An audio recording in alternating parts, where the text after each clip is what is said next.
नमस्कार, आपण पाहत आहात एके महाराष्ट्र लाईव्ह न्यूज।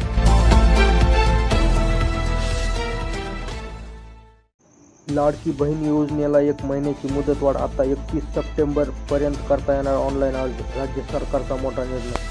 फलटणमध्ये रामराजे नाईक निंबाळकर, अजित पवार आणि कार्यकर्त्यांमध्ये बैठक। भाजपकडून राष्ट्रवादीच्या कार्यकर्त्यांना त्रास, रामराजेंची तक्रार तर भाजप वरिष्ठांशी बोलणार, दादांचं आश्वासन।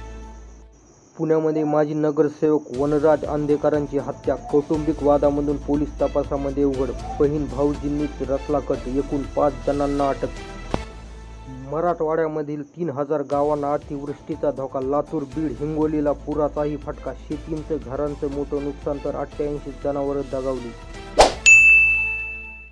दररोजच्या नवनवीन अपडेट्स पाहण्यासाठी आमचे एके महाराष्ट्र लाईव्ह न्यूज सबस्क्राईब करायला विसरू नका। मी मुख्य संपादक आकाश कांबळे।